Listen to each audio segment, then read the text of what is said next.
बिल्कुल शरद जी, देखिए जिस तरह से सियासत तो इस मामले पर जारी है, लेकिन जो तस्वीरें सीएम हाउस और अब जो पौधारोपण की तस्वीरें सामने आई हैं, क्या लगता है आपको, क्या जो सियासत जारी थी उस पर पूर्ण विराम लगेगा? इसके साथ ही आपको बताना चाहूंगे हमारे साथ बीजेपी प्रवक्ता डॉक्टर हितेश वाजपेयी जी भी जुड़े हुए हैं। देखिए, मुख्यमंत्री ने ये के साथ तो ये बता दिया है कि अब इसमें क्या बचता है। उन्होंने इसको कहीं कोई दुराव छिपाव की कोशिश नहीं की है। उन्होंने ये नहीं कहा है कि ये गलती हुई ही नहीं है, ऐसा कुछ भी नहीं है। और जो भी घटनाक्रम वगैरह हुआ है, वो घटनाक्रम जो है बहुत ही एक अलग तरह का घटनाक्रम था। इसको राजनीति से जोड़कर देखना चाहिए, इसको किसी और दृष्टि से देखना चाहिए। ऐसा उन्होंने कुछ न करते हुए जिस भाव को प्रदर्शित किया है, एक तरह से उन्होंने भारतीय जनता पार्टी और अपनी तरफ से इस घटना पर पूरी तरह विराम लगा दिया है।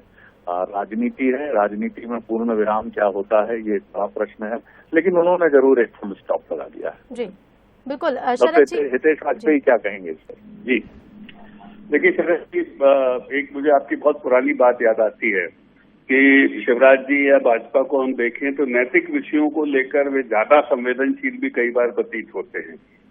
और इस घटना में भी हमने देखा, हमें बहुत अच्छे से मालूम है कि कांग्रेस इस पर राजनीति करेगी, पर बावजूद इसके 24 घंटे के अंदर अपराधी का सलाखों के पीछे होना, गुंडा एक्ट के तहत उस पर कार्रवाई होकर उसका अतिक्रमण ढाया जाना, एनएसए के तहत उसके खिलाफ कार्रवाई पूर्ण किया जाना और जुडिशियल ट्रायल में उसको लिया जाना, और वहीं दूसरी ओर जो पीड़ित सामने आया है उसका मुझे लगता है शिवराज जी द्वारा स्वयं सम्मान। मुझे लगता है कि इससे बड़ा सत्ता के लिए पश्चाताप किसी अप्रत्याशित घटना के लिए नहीं हो सकता। अब इसके बाद राजनीति जिसको करना है, देखिए उसको रोक तो हम सकते नहीं है, लेकिन एक बात जरूर पूछी जाती है शरद जी कि ये घटनाएं राजस्थान में भी होती है और भी जगह होती है, लेकिन मैं केवल राजस्थान का उदाहरण ले रहा हूँ। ये घटनाएं केवल राजस्थान में भी होती हैं, तो कभी आपने राजस्थान के कांग्रेस के मुख्यमंत्रियों को इनमें से कुछ भी करते देखा? क्या इन्होंने गुंडा एक्ट के तहत उनके अतिक्रमणों को कांग्रेस प्रवक्ता योगेश यादव जी भी हमारे साथ जुड़े हुए। योगेश जी क्या कहेंगे, बात सुन रहे होंगे आप डॉक्टर हितेश वाजपेयी जो कुछ कह रहे थे? देखिए, ऐसी बातों से कभी भी पूर्ण विराम नहीं लग सकता। मुख्यमंत्री जी ने पैर धो दिए, मुख्यमंत्री जी ने घर जाकर क्षमा मांग ली, लेकिन आप भारतीय जनता पार्टी की मानसिकता को तो परिवर्तित नहीं कर सकते। आपके कार्यकर्ता की क्या मानसिकता है, आपके अंदर का आपका पैटर्न क्या है, भारतीय जनता पार्टी का, पूरे भारतीय जनता पार्टी के चरित्र का प्रतिनिधित्व करता है ये कृत्य।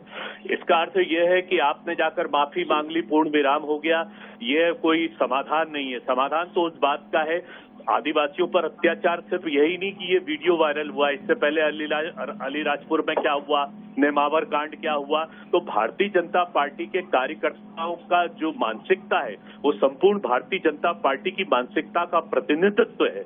और ये बात डॉक्टर हितेश जी कह रहे हैं कि साहब देखिए राजस्थान में होता है, यहाँ होता है तो हमने कर दिया, तो कोई खास बात नहीं की। इसका तो अर्थ यही निकला ना कि आप उस बात की स्वीकारोक्ति कर रहे हैं कि नहीं कोई बात नहीं, कोई खास बात नहीं। ये बहुत कांग्रेस के मुख्यमंत्रियों ने नहीं किया, मत करिए, ये कह रहा हूँ। समाज के अंदर ये मैसेज जाता है कि कहीं ना कहीं से आपका दम्भ, आपका जो जिस तरीके की प्रणाली है, आपका सोच सामाजिक तौर पर क्या है, विशेषकर पिछड़ा वर्ग, दलित और आदिवासियों के प्रति, ये संपूर्ण भारतीय जनता पार्टी की मानसिकता का प्रकटीकरण है।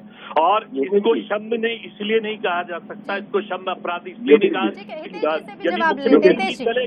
मुख्यमंत्री जी चले गए तो क्या उस पूरे कृत्य की पूर्णाहुति हो गई? क्या वो समाप्त हो गया कृत्य? क्या वो आप इसकी सजा? ठीक है योगेश जी, बिल्कुल इसका जवाब भी ले लेते हैं। हितेश जी मैं कुछ कहना चाहूंगा इस विषय में। रितु, मैं योगेश जी से जी शरद जी, मेरा ये मतलब हमने एक दिन पहले भी ये बात की कि आखिर किसी व्यक्ति की विक्षिप्तता को, मैं यहाँ किसी के डिफेंस में और किसी के समर्थन में नहीं बात कर रहा हूँ। आज अगर ये कांग्रेस की घटना होती तो मैं बिल्कुल मानता हूँ कि बीजेपी का स्टैंड यही होता, क्योंकि ये राजनीति है और राजनीति में आप ये अपेक्षा नहीं कर सकते कि सामने वाला आपको छोड़ देगा, बख्श देगा।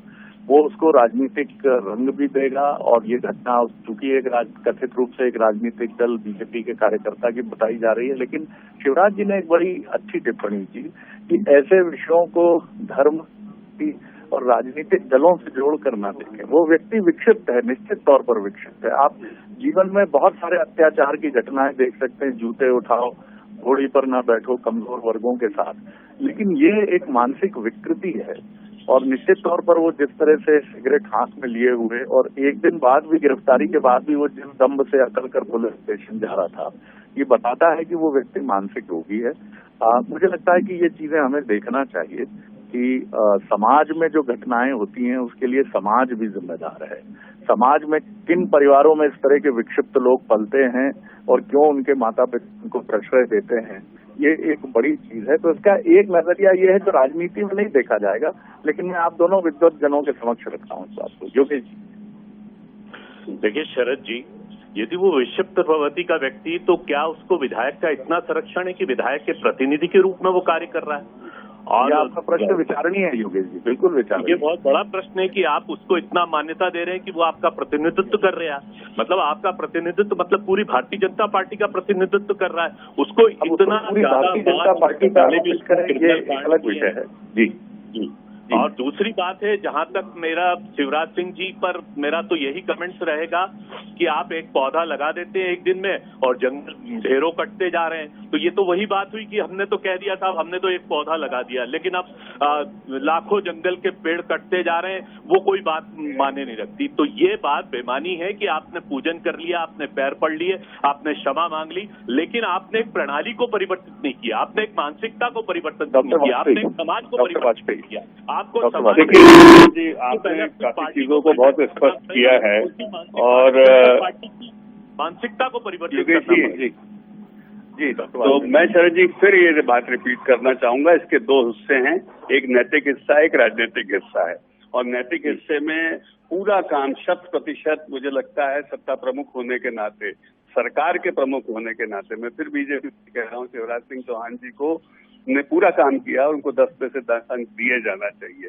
राजनीतिक लड़ाई हमारी चलेगी शरद जी, 8 बजे आप बुलाओगे तो मैं पूरा कच्चा चिट्ठा लेकर आऊंगा कि कांग्रेस का इन घटनाओं के प्रति रवैया किस प्रकार से वोट बैंक पॉलिटिक्स होता है, और हम उससे ऊपर उठ के, जैसा आप बार बार कहते हैं, नैतिक दबाव में ठीक काम करने, राजनीतिक काम भी ठीक करने का काम करते हैं। मैं केवल आज के वक्त इतना ही कहना चाहता हूँ, और एक मुख्यमंत्री के नाते शिवराज जी की जितनी प्रशंसा की जाए कम है। ये समाज पर छोड़ना ज्यादा उचित होगा कि वो इस घटना को, चाहे वो मुख्यमंत्री जी की माफी हो, चाहे वो उस व्यक्ति की विक्षिप्तता हो, समाज ये तय करता है। राजनीतिक, जैसा डॉक्टर वाजपेयी ने कहा, मैं भी सहमत हूँ और योगेश जी भी सहमत होंगे, उनका भी अपना दायरा है, डॉक्टर वाजपेयी का भी अपना दायरा है, लेकिन हम लोग इसके बाद भी समाज के प्रतिनिधि हैं। ये सही बात है कि राजनीति राजनीतिक नजरिए से देखेगी, समाज इसको सामाजिक नजरिए से देखेगा। लेकिन अगर मुख्यमंत्री आज क्षमा नहीं मांगते तो क्या कांग्रेस का नजरिया बदल जाता? बिल्कुल, और हमलावर होती, और माफी मांगने के बाद भी वो हमलावर होगी, क्योंकि राजनीति है। लेकिन ये राजनीतिक नजरिया है, ये इसको भी हम बिल्कुल अनुचित नहीं ठहरा सकते हैं। लेकिन ये प्रश्न बहुत है, और इस प्रश्न पर ये मुख्यमंत्री ने बड़े मन का परिचय दिया है, इससे भी इनकार नहीं कर सकते। इस मैटर को अवॉइड नहीं किया जा सकता, अनदेखा नहीं किया जा सकता। बिल्कुल, मैं सहमत हूँ। राजनीतिक शब्द कहते कि राजनीति ये समाज की व्यवस्था के प्रति एक बहुत बड़ा घात है, और बहुत बड़ा, जिसको बोल सकते हैं कि ये एक जंगल राज की मानिंद है। इसको सिर्फ राजनीति राजनीति कहकर कांग्रेस स्वर क्यों नहीं उठाएगी? हम समाज के प्रतिनिधि हैं, समाज की लड़ाई लड़ते हैं, आपका अधिकार है। कांग्रेस राजनीति कर रही है, क्या सामाजिक व्यवस्था में इन बातों का विरोध नहीं किया जाए? कांग्रेसियों ने दलितों का केवल वोट बैंक पॉलिटिक्स के तहत शोषण किया योगेश जी। अच्छा, वाहवा करने से कुछ नहीं होगा, ये वाहवा का विषय नहीं, संवेदनशील है। नहीं, ये बहुत संवेदनशील मैटर है। देखिए, राजनीति चलती रहेगी हितेश जी, योगेश जी, राजनीति चलती रहेगी, प्रश्न उठते रहेंगे और उन प्रश्नों को उत्तर भी दिए जाएंगे। लेकिन फिलहाल शुक्रिया आप दोनों का हमसे जुड़ने के लिए और तमाम बातचीत के लिए। शरद जी बने रहेगा, लौटूंगी मैं आपके पास। तो ये 4 तस्वीरें देखिए, सीएम हाउस की तस्वीरें हैं। पीड़ित से मुलाकात की, टीका लगाकर माला पहनाई, पीड़ित के पैर धुए और सम्मान कर पीड़ित को खाना भी खिलाया। शरद जी आपका भी शुक्रिया हमसे जुड़ने के लिए और तमाम बातचीत के लिए।